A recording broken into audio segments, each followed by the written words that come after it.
Hello, I'm Daniela. In today's video, I'm going to show you 3 ways to make a knot at the end of your thread. That's the basis for all the slow stitching projects, is stitching that thread. So there are many ways you can attach the thread. You don't even have to make a knot, and I showed a video on how to use a loop to do that. But in today's video, I'm going to show you 3 ways to make a knot, a really strong and secure knot that you can use in your stitching.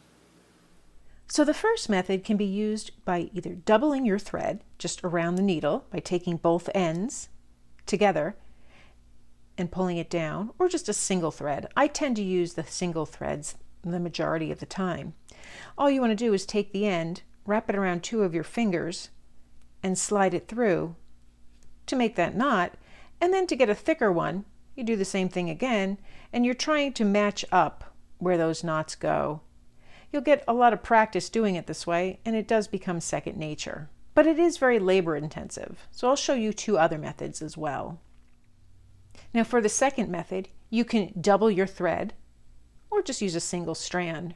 What you want to do is hold the end of your thread that doesn't have the needle right on the pad of your index finger.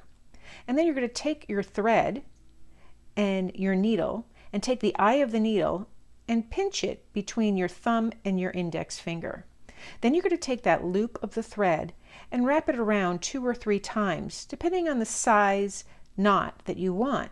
The larger the knot, the more threads you'll wrap around.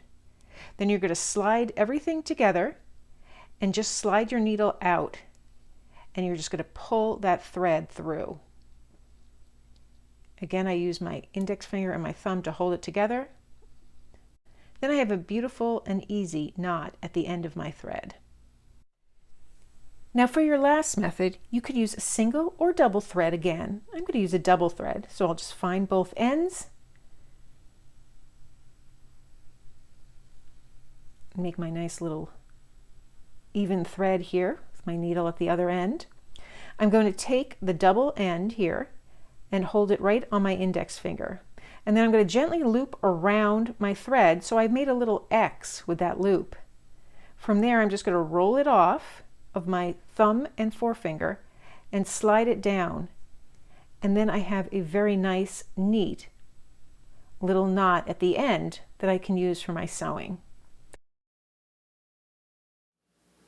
So those are 3 methods for tying knots at the end of your thread. I prefer the first 2 methods myself, but everybody's a little different, and you use what works for you. What's your favorite method for creating a knot at the end of your thread? Leave that comment below. If you enjoyed this video, please give it a thumbs up. Be sure to subscribe, and thank you for joining me today.